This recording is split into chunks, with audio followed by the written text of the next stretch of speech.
TV 타임즈. 더마카와 함께 시선 집중의 문을 열겠습니다. 어서 오세요. 네, 안녕하세요. 더마카입니다. 오승희 님이 매번 댓글 참여 없이 듣다가 처음 글을 남겨봅니다. 멋진 날씨만큼 멋진 종배님 목소리는 매일 하루를 시작하는 알람입니다. 이런 알람을 가졌다는 게 행복합니다. 라고 보내주셨습니다. 보이스가 좀 괜찮긴 하죠. 네. 오, 바로 나오네. 웬일이에요? 네. 오승희 님이 그렇다고 하시니까요. 예. 저 촌철 존중 정신. 그럼요. 저는 촌철님들의 의견을 존중합니다. 예. 모든 의견을 사랑하고요. 네. 오, 그렇구나. 알겠습니다. A스타인 것이죠? 네, 어제 여기도 이슈 시간에 6일 지방선거에서 무투표로 당선 예정인 더불어민주당 소속 전북 군산시 시의원이 지난 22일 음주운전에 적발됐다는 소식을 전해드렸습니다. 네. 이 소식을 듣고 많은 청취자들이 이 정도면 무투표 당선 취소해야 되는 거 아니냐라는 의견을 보내주셨었는데 네. 민주당 전북도당이 조만간 윤리심판위원회를 소집해서 징계를 결정하겠다라고 합니다. 예. 제명 등 강한 징계를 요구하는 입장인데요. 만약에 민주당에서 제명이 되면 공천권이 박탈돼서 선거관리위원회 후보 등록도 무효가 됩니다. 자, 무투표 당선 기쁨에서 낙마 위기에 몰린 이분, JB 어떻게 해야 할까요? 근데 뭐 이렇게 되면 뭐 깨끗하게 정리가 되는 거잖아요. 깨끗하게 정리가 될까요? 근데 그럴까요? 그럴까요? 제명에는 절차가 있는 거잖아요. 그러니까요. 문제는 투표일 전에 제명 조치가 이루어져서 공천 취소가 되느냐라는 문제잖아요. 그 정해진 절차가 있는 건데 네, 절차 건너뛰면 또 이 사람이 가만히 있겠습니까? 법적으로 대응하겠지. 그렇죠. 그러면 왜 제명이란 말을 꺼냈을까? 제명과는 상관없이 공천 취소는 가능한 거 아닌가요? 응? 그럴 수 있나요? 그럴 수 있죠. 공천 결정을 취소를 왜 못합니까? 그거를. 근데 왜 제명이란 얘기를 꺼냈을까요? 그게 더 궁금한 거 아니겠습니까? 아무튼 이렇게까지 됐는데 어떻게 될지 저희 촌철님들이 시선 집중하지 않겠습니까? 물론 그렇게 되겠죠. 네, 그 결과를 좀 지켜보도록 하겠습니다. 예. 어떻게 했는지도 나중에 전해드리도록 하겠습니다. 예. 뉴스와 분석이 함께하는 제이비타임즈 오늘 주목할 뉴스들 챙겨드리겠습니다. 먼저 첫 번째 뉴스는 어떤 건가요? 박지원 더불어민주당 공동 비대위원장이 어제 대국민 사과를 했습니다. 그 뒤에 여러 가지 논란이 불거지고 있는데요. 일단 그 대국민 사과 내용 한 토막 함께 들어주시죠. 100번이고 1000번이고 더 사과드리겠습니다. 염치 없습니다. 그렇지만 한 번만 더 부탁드립니다. 저 박지원을 믿어주십시오. 여러분께서 이번 지방선거에 기회를 주신다면 제가 책임지고 민주당을 바꿔나가겠습니다. 내로남불의 오명을 벗겠습니다. 온정주의와 타협하지 않겠습니다. 대의를 핑계로 잘못한 동료 정치인을 감싸지 않겠습니다. 맹목적인 지지에 갇히지 않겠습니다. 민주당을 팬덤 정당이 아니라 대중 정당으로 만들겠습니다. 네, 이 대국민 사과 후에 여러 논란이 나왔습니다. 네. 박지원 위원장 개인 의견일 뿐이네 아니네. 대국민 사과가 지방선거에 도움이 되네 안 되네. 586 용태를 포함한 쇄신이 필요하네 아니네. 등등 여러 가지 논란이 나왔는데요. 하지만 저희는 삐딱선 정신에 입각해서 다른 점을 한번 짚어봅시다. 다른 점이라면 어떤 점일까요? 조금 전 소개한 논란에 의원들도 가세를 했거든요. 예를 들어서 김용민 의원은 사과로 선거를 이기지 못한다. 새로운 약속보다 이미 한 약속을 지키는 것이 더 좋은 전략이다. 이렇게 비판을 한 반면에 네. 강병원 의원은 박지원 위원장의 용기가 당의 상식과 미래가 돼야 한다. 이렇게 두둔을 했거든요. 네. 자, 의원들의 평가가 갈리고 있는 거 아니겠습니까? 이거는 그러니까 쇄신을 바라보고 접근하는 태도가 다르다라는 이야기로도 연결될 수가 있겠죠. 그렇죠. 그래서 드리는 말씀인데요.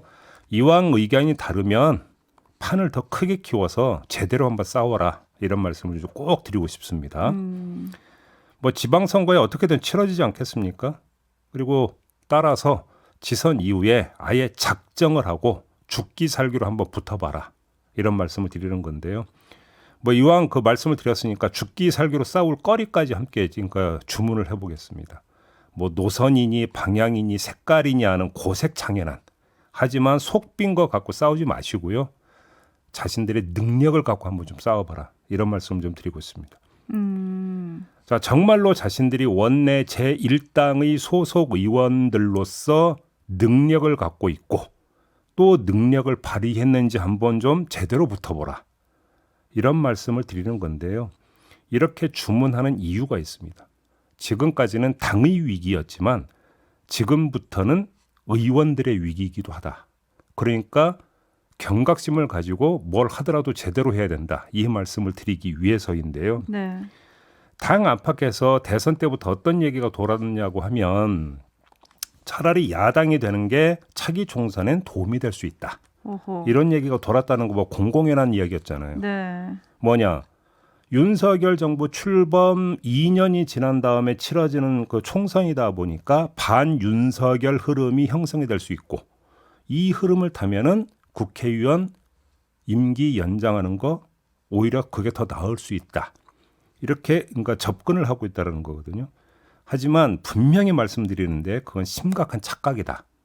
이 말씀을 드리고 싶습니다. 그건 자신들이 야당 의원인 점만 보고 원내 제1당 소속이라는 점은 보지를 못하는 착시에서 나오는 착각이다. 이런 말씀을 드리는 건데요. 허우대만 멀쩡하지만 제대로 할 줄 아는 게 아무것도 없는 대상을 두고 우리가 뭐라고 하냐면 허당이라고 합니다. 그리고 그런 허당을 바라보는 심장은 기가 차거나 깝깝하거나 아무리 좋게 봐도 안쓰러울 뿐인 겁니다. 민주당은 바로 그런 대상으로 전락하기 일보 직전에 돼 있다. 특히나 의원들 같은 경우. 네. 그렇기 때문에 민주당은 자꾸 쇄신 얘기가 나와서 그러니까 드린 건데요. 내용물을 채울 때지 화장할 때가 아니라 이 말씀을 드리기 위해서 지금 이렇게 주문을 하는 겁니다. 근데 이런 이야기는 대선 패배 이후에도 나온 것 같은데요? 잠깐 나왔다가 또 들어갔죠. 네. 왜 이어지는 선거 때문에 선거 논리 때문에 일단 선거에서 이기고 봐야 되는 거 아니냐는 걸로 결국은 용도사미로 끝나버리지 않았습니까? 네. 그리고 또 그거는 나의 일이 아니었다는 거죠. 의원들 입장에서는. 그래서 제가 조금 전에 그 말씀을 드렸던 겁니다. 당의 위기와 나의 위기는 다르다. 다르게 접근한다는 거잖아요. 네. 그런데 지방선거 끝나고 그 다음부터는 본인들 위기로 아마 연결이 될 것이다. 발등에 이제 아마 불 떨어질 것이다. 그렇기 때문에 드리는 말씀이라는 거예요. 네, 일단 박지원 비대위원장의 사과에 대해서는 조금 상반된 평가들이 있는데요. 최희수님 100번 맞는 말이다. 데이지님 죽기 살기로 쇄신을 하시길 바랍니다. 라는 의견이 있는 반면에 솔송님은 현 시점에서 무슨 도움이 된다고 사과를 합니까? 라는 의견도 있고요. 이하나23님 박지원 위원장의 사과가 예전에 국민의힘이 지지율이 폭락했을 때 했던 사과 퍼포먼스를 연상시킵니다. 사과는 과수원에서 찾는 게 맞는 것 같아요. 라는 의견 주셨고 5590님은 나이 많은 꼰대들보다는 훨씬 낫다. 이렇게 반성이 많이 나왔으면 좋겠습니다. 라는 의견 주셨고요. 맑은 하느님은 민주당은 뭐가 민심인지 동떨어져 가는 느낌이다. 기득권이 되어가고 있는 중인 것 같아 안타깝다라는 의견 주셨고요. 최계열님은 시간에 머물지 말고 시간을 개척해라 민주당이라는 주문을 해주셨습니다. 네. 한편 어제 이준석 국민의힘 대표가 맞불 성격으로 본인도 대국민 호소를 했어요. 네. 그러면서 지방 권력을 교체해야 된다. 송영길, 이재명 후보의 출마는 좀 그거 먼저 반성해야 되는 거 아니냐라고 하면서 시대 교체라는 화두를 던졌거든요. 네. 지금 시점에서 시대 교체를 꺼낸 이준석 대표의 이 제시는 어떻게 보십니까? 뭐 이거 뭐 처음 나온 레토릭도 아니잖아요. 사실 뭐 여러 번 나왔던 레토릭인데 시대 교체를 이야기를 하면서 은근히 여기에는 이제 본인의 어떤 위상도 그러니까 끼워 넣은 거 아닌가 싶은 생각이 좀 들더라고요. 본인의 위상. 왜 그러냐면 시대라고 하는 것들이 이제는 한 시대가 저물고 새로운 시대가 열린다라고 하는 것에는 항상 따라붙는 게 세대가 같이 따라붙는 거 아니겠습니까? 그렇죠. 여기 이제 본인의 어떤 존재가 여기 일정하게 좀 끼워 들어가면서 그러니까 나온 레토릭 아닌가 싶은 그런 감상문도 함께 좀 말씀드리겠습니다. 네, 2부와 3부에 걸쳐서 일주일 앞으로 다가온 선거 각 당이 어떻게 보고 있는지 짚어보겠습니다. 시선 집중해 주시고요. 네. 제이타임즈 다음 주목할 뉴스는 어떤 건가요? 법무부가 공직 후보자 인사검증을 위한 인사정보관리단을 장관 직속으로 설치하기로 했고요. 관련 시행규칙 입법 예고를 공고를 했습니다. 네. 이 공고 기간이 이틀밖에 안 된다는 거 아닙니까? 바로 이제 실행에 들어간다는 이야기가 되는 건데 인사혁신처장의 공직 후보자 등에 대한 인사정보의 수집관리 권한을 기존 대통령 비서실장 외에 법무장관에게도 위탁하는 내용, 입법 예고 내용은 이런 거거든요. 그래서 실행에 들어가면 법무부는 관리단을 검사 4명을 포함해 최대 20명 규모로 꾸리되 단장은 검사가 아닌 사람으로 임명한다. 뭐 이런 계획이라는 이런 소식이 지금 전해지고 있습니다. 이건 시선 집중이 발빠르게 짚은 바가 있지 않습니까? 그렇습니다. 그래서 뭐 제가 여기서 뭐 중언부언할 이유는 없는 것 같고요. 바로 이병군 전 청와대 공직기강 비서관과의 인터뷰에서 이 내용 저희가 미리 짚은 게 있거든요. 그 한 대목 함께 들어주시죠.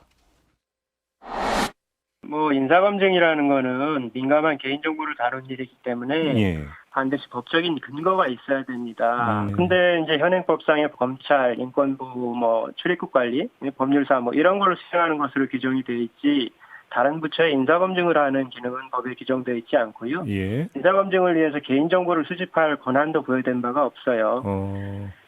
예, 본래 이제 국가공무법상의 공직후보자 인사검증이라는 거는 인사혁신처장의 권한입니다. 인사혁신처장의 권한인데 대통령이 임명하는 직위에 대해서는 인사혁신처장이 법령으로 대통령 비서실장에게 위탁을 해놨어요. 예, 그런데 이거를 법령 개정 없이 법무부에서 그냥 하겠다라는 거는 위법의 소지가 있죠. 그리고 그렇게, 이제 예. 헌법적으로 공무원 행정각과는 동등한 지위인데 법무부가 상위기관의 자리를 차지하게 되잖아요. 예, 그리고 이게 단순히 장관만의 인사검증이 아니라 이제 이후에 고위공직자나 공공기관이나 이런 데 다 인사검증을 해야 되거든요. 네네. 그런 전 부처의 어떤 주요 직위들을 어느 부처에서 하나에서 담당하는 건 이제 새 대통령께서 자주 쓰시는 표현대로 헌법 정신에 맞느냐 하면 그건 이제 전혀 맞지 않는다고 봐야 됩니다. 예를 들어서 네. 저희가 이렇게 이병군 전 비서관의 뭐 견해, 분석을 인가 미리 들어본 바가 있었는데 네. 이게 이제 어제부터 이제 불붙기 시작하더라고요. 그래서 앞으로 좀 추이를 봐야 되는데 논점이 이런 것 같습니다. 가능하다. 왜냐하면 법무부의 인사정보관리단 설치가 가능하다고 주장하는 쪽에서는 정부조직법 6조를 보면 소관 사무의 일부를 다른 행정기관에 위임할 수 있다고 되어 있기 때문에 인사혁신처장이 법무부 장관한테 위임하면 되는 거다. 네. 그래서 아무 문제가 없다. 위법의 소지가 없다고 주장하는 게 있고요. 네. 반대 쪽에서는 정부조직법에 법무장관은 검찰 행형, 인권옹호, 출입국 관리 그 밖에 법무에 관한 사무를 관장한다고 돼 있는데 여기에 어디 인사검증이 어디 있느냐. 법률에 그게 없는데 위임한다고 받을 수 있는 게 아니다. 또 이렇게 주장을 하고 있는 거잖아요. 네네. 자, 이 지금 법률 해석을 놓고 논전이 이제 시작이 되는 거 아닙니까? 저는 여기서 궁금한 포인트가 뭐냐면 한동훈 법무부 장관 또 국회 출석할 거 아니겠습니까? 네. 국회의원들이 따지고 들지 않겠습니까? 네. 여기서 또 어떤 신박한 그러니까 법 논리를 제시할지 저는 그게 제일 궁금하거든요, 사실은. 그리고 그거에 대해서 그러면 국회의원들 특히 민주당 의원들은 어떻게 또 그러면 그 문제를 지적을 할지 저는 이것도 이제 되게 궁금한 부분인데 이른바 논리 싸움이 시작이 되는 거잖아요. 네. 법률 해석을 둘러싼. 제가 조금 전에 더불어민주당 의원님들은 다른 거 다 빼고 본인들의 능력부터 검증해 보세요라는 말씀을 드렸잖아요. 저는 여기서 바로 이게 아마 하나의 또 시험대가 여기서 열리는 거 아니겠습니까? 아니 국회의원들이 법을 다루는 사람들이 국회의원이랑 법을 만드는 사람들이. 네. 그렇게 놓고 본다면 이 법률적 해석 이것이 위법의 소지가 있느냐 더 나아가서 위헌 소지가 있느냐 없느냐를 따지는 것은 국회의원들의 본래 기능 가운데 하나 아니겠습니까? 그러면 또 얼마나 또 국회의원들은 신박한 논리를 내세워서 법무부의 문제점을 지적을 할 건지 이것도 중요한 관전 포인트 아니겠습니까? 그렇죠. 지켜봐야 될 부분이 바로 그 부분인 것 같습니다. 관전 포인트 하나를 짚어주셨는데요. 이게 이제 앞으로 국회에서 또 논란이 될 텐데 한마디로 정부조직법 개정 없이 가능하냐 아니냐 지금 요거 가지고 싸우시는 거잖아요. 네. 근데 디테일로 또 들어가면 검증단에 검사가 참여한다는 점도 조금 논란이 되더라고요. 기존에는 검사가 민정수석실에 이제 파견을 가려면 네. 반드시 퇴직 후 1년이 지나야지 갔었는데 예. 법무부의 검증 조직이 신설이 되면 이런 견제 장치 없이 검사가 갈 수 있다. 괜찮냐? 이걸 가지고 또 논란이던데요. 그러니까 법무부로 가느냐 민정수석실로 가느냐는 다른 차원의 이야기죠. 그거는 다른 차원의 이야기이기 때문에 그거는 그렇게 중요한 문제는 아닌 것 같은데요. 검증을 하면서 여러 가지 다른 사안들을 알게 되면 다만 그거 이제 이 가지고 문제는 그거는 이제 검사가 이제 그 파견 나가는 것을 어떻게 보느냐의 문제가 네. 아니라 검사가 인사 검증을 하는 과정에서 그 검증 대상자의 위법의 소지를 발견하는 경우가 있을 수가 있는 거잖아요. 그럼 검사의 직무에 따르면 수사를 해야 되는 거잖아요. 네네. 범죄 소지를 발견을 했는데 덮어두면 그건 문제잖아요. 그러니까요. 그런데 인사 검증이라고 하는 것은 처벌을 목적으로 하는 행정 행위는 또 아니잖아요. 그러면 또 이것이 그러면 남용이 되어버리면 문제가 심각해지는 거잖아요. 이 문제인 거죠. 그거는. 그렇죠. 예. 예, 그 논란까지 좀 더해졌다 이런 생각이 들고요. 그래서 그 부분도 좀 지켜봐야 된다 이런 얘기 나오고 예. 그다음에 한 장관이 다른 모든 장관들의 개인 정보까지 다 들여다볼 수 있다. 장관위의 장관, 소통령 이런 얘기를 지금 한동훈 법무부 장관한테 많은 분들이 하시잖아요. 그러니까 왕장관보다는 소통령이 더 높은 거죠. 네, 지금 저희가 그 용어 통일을 좀 해야 돼서. 소통령. 그러니까 소통령으로 해야 되는 겁니까? 아, 야. 네. 그래서 촌철님들도 이 부분을 좀 주목하고 계신 것 같은데요. 네. 김유영님, 예. 헌법 정신이 아니라 한법 정신이라는 말이 생길 것 같다. 네. 라는 의견 보내주셨고요. 9900님은 한동훈 장관에게 너무 많은 권한이 가고 있는 것 같습니다. 네. 소통령보다 더한 것 같은데요. 라는 의견. 1012님은 이제 모든 여권 인사들이 한동훈 장관에게 잘 보여야겠어요. 라고 보내주셨는데 법무부에서 인사검증을 하는 것 이 자체에 대해서는 제이비 어떻게 보세요? 권한의 분산이 가장 큰 방향이어야 되잖아요. 네. 민정수석실을 없앤다는 취지도 결국 그거 아니었습니까? 그렇죠. 근데 권한을 분산하자면서 왜 한쪽으로 몰아줍니까 그거를? 뭐 이건 뭐 더 어렵게 얘기할 이유가 하나도 없는 거잖아요. 네. 알겠습니다. 이 내용은 사법 논담에서 조금 더 짚어보도록 할게요. 제이비타임스 다음 주목할 뉴스는 어떤 건가요? 중앙선관위가 사전투표 조작설을 제기한 사람을 고발을 했는데요. 네. 이 사람은 선관위가 21대 총선 사전투표 결과를 조작했고 20대 대선에서도 사전투표 부정선거를 했기 때문에 이번 지방선거 사전투표를 하면 안 된다라는 취지의 광고를 주요 신문에 8번에 걸쳐서 게재한 혐의를 받고 있다고 합니다. 네, 이 사람은 바로 국민의힘 전신인 자유한국당 대표를 지낸 황교안 전 총리로 파악이 됐습니다. 자, 근데 이 익숙하다못해 이제 지겹게까지 한 게 바로 이 조작설이잖아요. 네. 제가 그럼에도 불구하고 이 뉴스를 픽한 이유가 있는데 방금 전해드렸잖아요. 이 광고를 주요 신문에 8번에 걸쳐 게재를 했다고. 네. 자, 그러면 주요 신문은 왜 그 광고를 받았을까요? 사실 이거에 대한 모범 답안은 이미 있어요. 뭐냐면 기사명과 광고명은 별개입니다. 이게 하나고요. 두 번째, 국민의 의견은 검열될 수 없습니다. 이게 두 번째 모범 답안이죠. 이런 모범 답안에 제가 한번 삐딱선을 타고 문제 제기를 하고 싶은데요. 자기 회사 취재진을 동원해서 사전투표 조작설 이미 검증을 했을 거 아닙니까? 보도 별로 안 하잖아요. 그러면 조작설이 터무니없는 그 음모론이라고 하는 것들을 그러니까 자사 취재진을 통해서 확인을 했다고 치죠. 그래도 기사와 광고는 별개일까요? 그러면 다시 말해서 자사의 광고면이 거짓 선동에 활용되는 것을 국민의 표현의 자유로 해석해서 눈 감아야 하는 걸까요? 뭐 본질은 제가 볼 때 매출 증대겠죠. 뭐 이렇게 얘기할 거 뭐 있습니까? 돈 받잖아요. 광고 싫으면. 네. 매출 증대겠지만 그래도 한번 정색을 해보고 한번 문제 제기를 하고 싶어서 이 뉴스를 픽했다. 이 말씀만 드리겠습니다.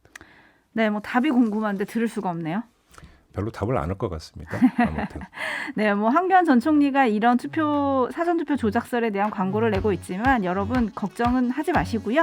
오는 금요일과 토요일 사전투표가 진행이 됩니다. 많이들 하셨으면 좋겠어요. 자, 마무리하죠. 더마카 수고하셨습니다. 고맙습니다.